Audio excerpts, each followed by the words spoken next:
Qui se souvient de Le Père Noël est un FDP? Cette mini-série apparue sur la chaîne de Ludovic en décembre 2015 et qui s'est terminée en décembre 2020 sans n'y avoir de suite. Croyez-moi, il y a bien une raison. Aujourd'hui, je vais vous parler de Le Père Noël est un FDP et de pourquoi il n'y a pas eu de suite. Tout d'abord, qui est Ludovic? Selon Wikipédia, Ludovic est un réalisateur, comédien, scénariste et humoriste, membre du collectif d'humoristes Studio Bagel. Il a aussi une chaîne YouTube d'1,3 million d'abonnés, sa chaîne est active depuis le 3 mai 2006 et sa dernière vidéo date du 3 juillet 2021. Le 25 décembre 2015, il sort une vidéo se nommant « Le Père Noël est un FDP ». Le Père Noël est un FDP, ou pour être plus explicite, Le Père Noël est un fils de p***, est une mini-série créée par Ludovic. Le concept est assez particulier. Nous suivons un Père Noël qui paraît lambda et qui offre des cadeaux. Alors qu'en fait, pas du tout, c'est un énorme fils de p***. Le concept est apparu le 25 décembre 2015 et a continué chaque Noël jusqu'au 19 décembre 2020. Dans chaque vidéo, on voit ce FDP de Père Noël offrir des cadeaux à des gens lambda avec cette musique en fond.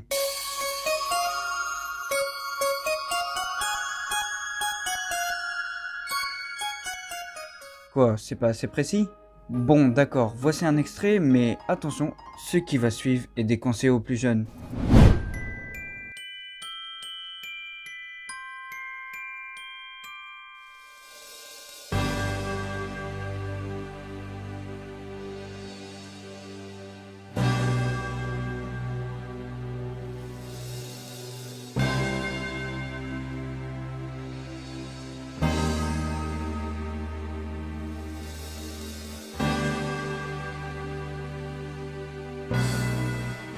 Hop, monsieur Noël, va falloir arrêter les conneries là, j'ai reçu des plaintes. Moi je vais vous envoyer en prison, vous savez ce qu'on leur fait au Père Noël en prison? Eh ben on les encule. Ouais, bon, je crois que vous voyez le personnage. D'ailleurs, il n'offre pas que des cadeaux. Il fait aussi des blagues bien dégueulasses. J'ai un extrait bien précis en tête. Le voici.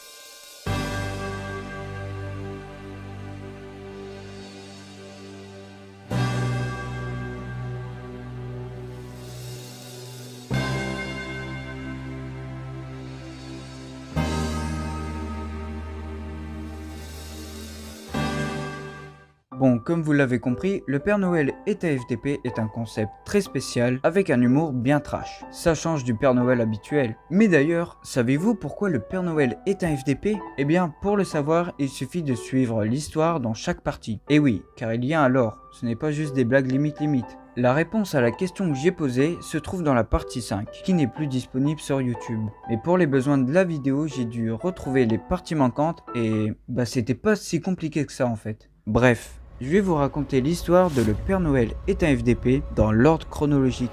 Tout commence 20 ans plus tôt. À ce moment-là, le Père Noël n'était pas un FDP. C'était un jeune enfant innocent traumatisé par ses parents. Il se retrouve chez une psychologue car il a fait des dessins particuliers afin d'exprimer ses émotions. Dans ces dessins, il nous explique que ses parents étaient des gros FDP avec lui le jour de Noël.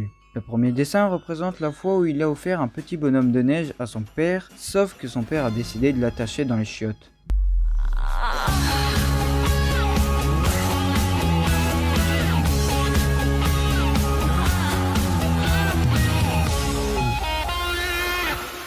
Le deuxième dessin évoque le jour où son père lui a offert des dessins et des crayons de couleur.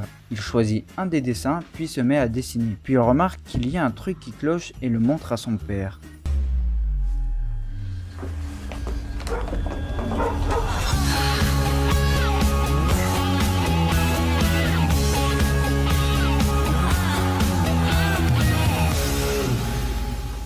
Le dernier dessin fait référence à une soirée où son père et lui devaient préparer la dinde. Pendant qu'il fourre la dinde, il regarde ailleurs et remarque que le fourrage est plus compliqué à enfoncer, alors il regarde la dinde et...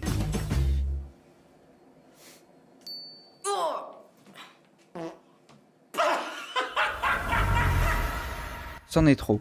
Trop de traumatismes lui reviennent, alors la psychologue s'assoit à côté de lui, puis le réconforte. Elle va même lui proposer de l'adopter pour avoir une meilleure famille. L'enfant heureux la prend dans ses bras, puis la psychologue se met à rire. Car en réalité, c'était son père depuis le début. Il se fout de sa gueule et allume un cigare avec la feuille d'adoption. Bon, La suite, vous la connaissez, l'enfant traumatisé devient un Père Noël FDP et offre des cadeaux à des gens lambda. Il a par exemple offert une écharpe et une arme à un homme barbu pour le faire passer pour un terroriste.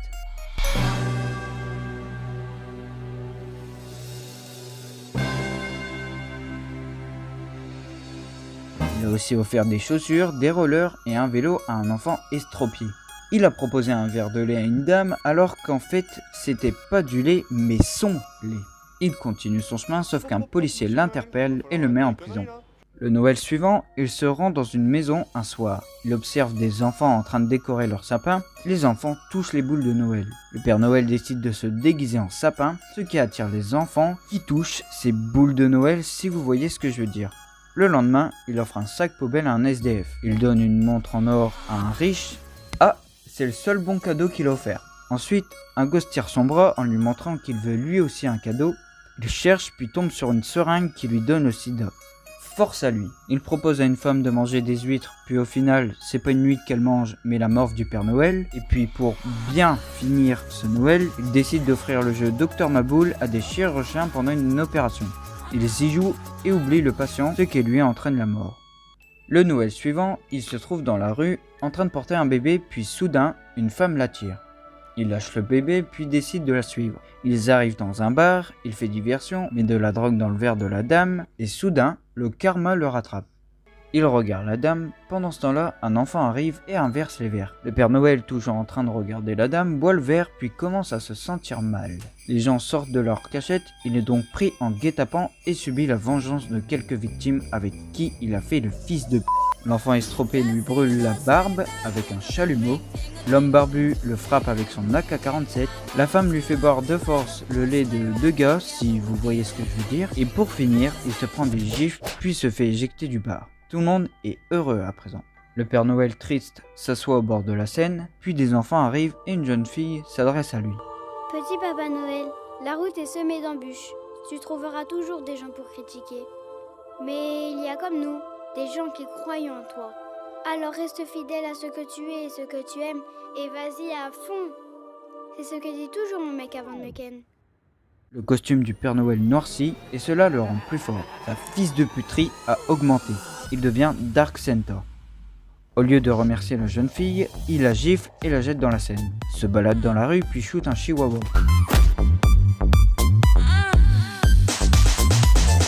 Il prend une allumette et brûle le sac d'une grand-mère. Il frappe un des porteurs puis sort le cadavre du cercueil pour danser avec lui tout en riant devant la femme en deuil. Il prend la sucette d'une jeune fille, la fourre dans le cul d'une personne pour ensuite la mettre dans la bouche d'un inconnu. 4 policiers le menacent avec un flingue.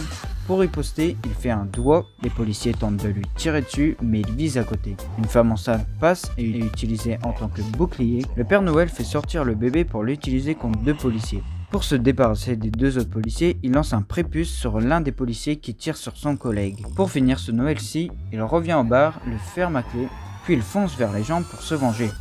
Le Noël suivant, il jette de la radioactivité dans la Seine, puis un écologiste arrive et lui fait signe en faisant comprendre que c'est pas bien ce qu'il fait. Il le ramène chez lui montre comment bien trier les déchets. Il lui montre que quand la télé est éteinte, il est préférable de la débrancher pour économiser de l'électricité. Le Père Noël décide donc de débrancher l'oxygène des parents à l'écologiste pour économiser l'électricité.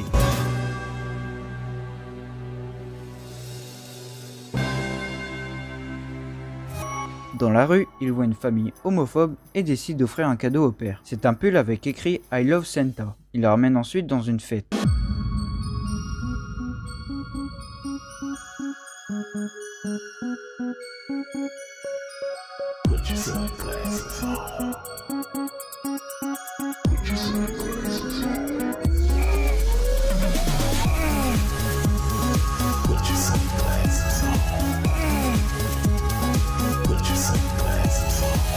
Ensuite, il se rend devant une école, puis il vend des glaces. Un enfant arrive avec son chien, le Père Noël lui donne une glace, puis quand le chien part, on remarque qu'en fait, l'enfant mange la merde de son chien. Pour finir ce Noël-là, il se rend dans un avion, il s'assoit près d'un homme et lui offre le jeu Qui est-ce, puis il démarre une partie. L'homme fait des gestes, puis après avoir trouvé la personne, il le crie dans tout l'avion. Allah Akbar!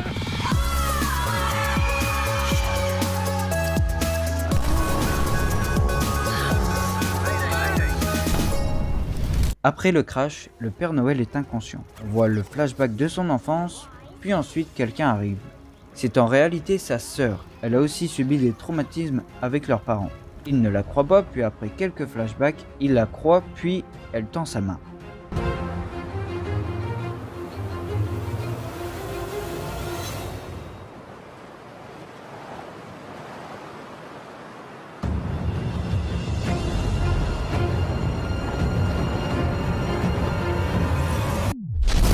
Après être revenus du crash, ils se rendent devant chez leurs parents et suivent la routine de leur père. À 7h, il se lève, enfile ses pantoufles et coiffe sa moustache. À 8h, il boit son café, donne à manger à son chien, met du poulet au four. Il sort dehors pour mettre une fleur sur la tombe de sa femme. À midi, il boit sa soupe, sort le poulet du four, prend des graines pour nourrir les oiseaux, il donne le poulet à un couple d'SDF, le facteur arrive et lui lance le journal, il l'attrape puis le fait tomber. Il fait signe au facteur qu'il ne peut pas le récupérer car il a mal au dos. Le facteur pose son vélo sur la route puis lui vient en aide.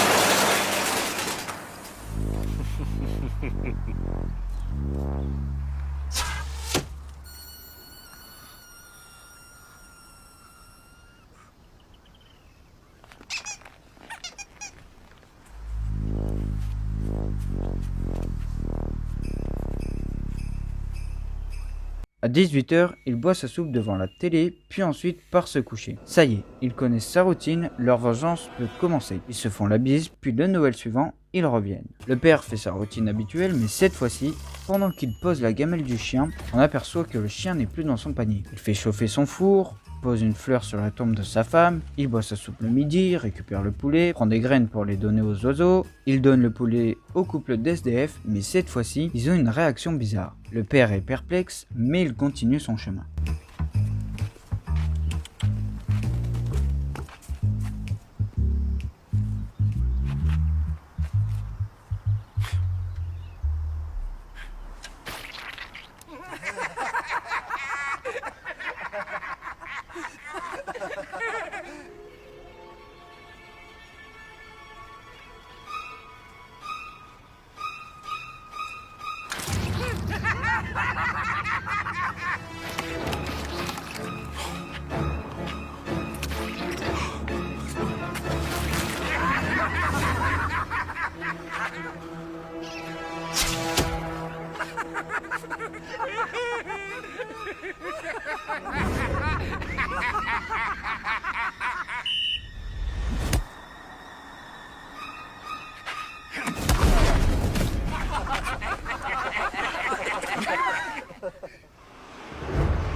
Le soir, il rentre chez lui avec quelques séquelles. Il est 18h, il fait de l'orage et le père boit sa soupe. Soudain, il voit ses enfants.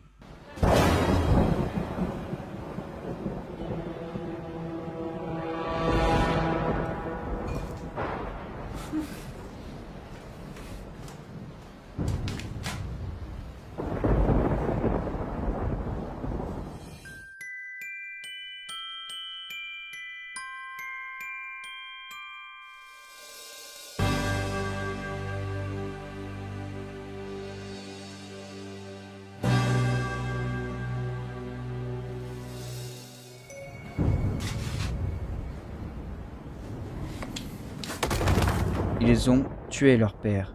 Leur vengeance est terminée. Leur père se réveille et se trouve dans un lit. Il voit sa femme, il est au paradis. Et au moment de l'embrasser, quelque chose la touche et la dégonfle. Sa femme était en réalité une poupée gonflable. Il entend des rires et se tourne. Le Père Noël, sa sœur et l'homme SDF le regardaient depuis tout à l'heure. Le père ne comprend pas ce qui se passe. Sa fille lui montre qu'en réalité, ils avaient mis quelque chose qui faisait dormir. Le Père Noël refile les clés de la maison de son père à l'homme SDF. La femme SDF retire les vêtements du père pour les remplacer par les leurs. Le couple change même la photo sur la commode. Le père, face à tout ce qui vient de se passer, décide de rire.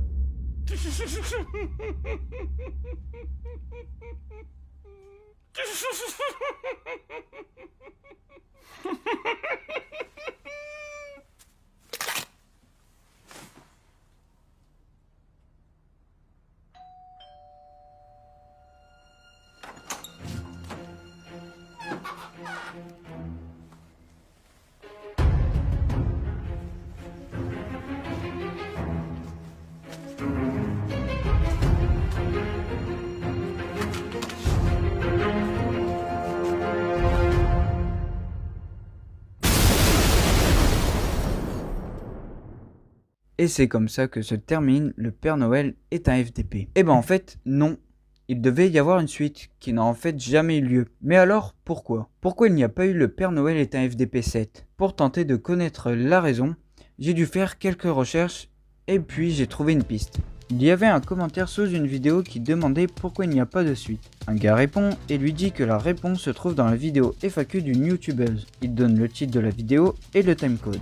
Je décide donc d'aller chercher la vidéo et d'aller au timecode que le gars avait précisé. La question était: avec quel créateur as-tu regretté d'avoir tourné? Ce à quoi elle répond: moi, ça rejoint un peu aussi l'expérience du tournage qui était catastrophique. C'était pour le coup vraiment avec un youtubeur, un créateur de contenu. On avait tourné une grosse vidéo ensemble pour un concept qui était assez récurrent sur sa chaîne, qui revenait tous les ans. Et en vrai, j'ai découvert le visage d'un tyran. Et j'avais un peu ce truc de: mais de quoi est-ce que je suis témoin ici sur ce tournage? Il y avait des choses odieuses qui se disaient. Le langage corporel de ce gars était horrible. Horrible avec toute l'équipe. Une scène m'avait vraiment marqué. On est en extérieur, c'est la nuit, il fait noir, il fait froid, on est fatigué. Tout le monde donne de son mieux pour qu'on soit le plus efficace possible, et forcément, souvent sur des grosses prods comme ça, il y a des stagiaires en light, en prise de son, ce genre de choses. Et il y avait un petit gars trop mignon, en plus adorable, qui était stagiaire en point, tu vois, faire le point pour la netté caméra. Enfin, ce gars, il a 19 ans, tu vois qu'il a envie de bien faire, il est un peu impressionné aussi d'être sur ce setup, tu vois, avec ses gens. Il y a une prise lumière qui prend un peu plus de temps, et là, la violence de ses mots et de ses gestes, et l'insulte gratuite auprès de ce petit gars, moi, ça m'avait choqué. Et d'ailleurs, je l'ai dit, j'ai dit: écoutez, moi, dans des conditions pareilles, soit on se calme et on termine gentiment ce tournage, ou je prends mes affaires et je me casse, en fait. Parce que j'ai trouvé ça tellement lunaire que les gens acceptaient ça, que tout le monde, personne n'osait rien dire. J'ai trouvé ça fou, tout le monde était là à sa merci, et j'ai vraiment ce truc de: ok, en fait, c'est pas possible, quoi. Je peux pas accepter. Et on m'a redemandé de retourner l'année qui suivait. J'ai fait un refus catégorique, j'ai dit plus jamais. C'était atroce. Franchement, c'était traumatique. Et j'ai vraiment eu ce truc de: waouh, c'était ma première expérience sur un gros tournage YouTube, tu vois, autre que le mien. Et j'ai vraiment eu ce truc de: ok, si c'est comme ça partout, franchement, non merci. Ce qu'on peut retenir de cette réponse, c'est que tout d'abord, l'ambiance du tournage n'était pas top. Ludovic n'était pas sympa vis-à-vis du stagiaire et de son équipe selon elle. De plus, elle avait reçu une demande pour tourner la suite. Elle a bien évidemment refusé suite à ce qui s'était passé sur l'ancien tournage. Voilà pourquoi il n'y a pas eu de Le Père Noël est un FDP 7. Alors, j'aimerais préciser autre chose. Avant cette vidéo FAQ qui est sortie le 26 novembre 2023, 2 ans plus tôt si on se fie à ce screenshot, Ludovic avait publié ce message dans sa story Instagram. Les amis, pas de Père Noël cette année. Je travaille actuellement sur d'autres projets assez chronophages. Il reviendra, peut-être. Joyeux Noël à tous. Il reviendra, peut-être. À ce moment-là, ce n'était pas encore sûr que ce soit le dernier. Mais depuis cette vidéo FAQ, on sait que cette mini-série ne va pas continuer.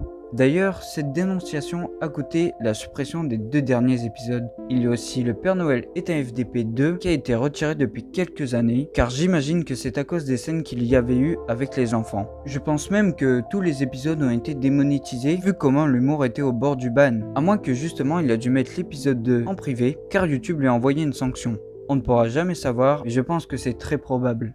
Alors, petit update, juste pour vous dire qu'il y a une semaine sur la chaîne de Ludovic, les vidéos ont disparu. Puis quand elles sont revenues, Le Père Noël est un FDP 2 était de retour. Voilà.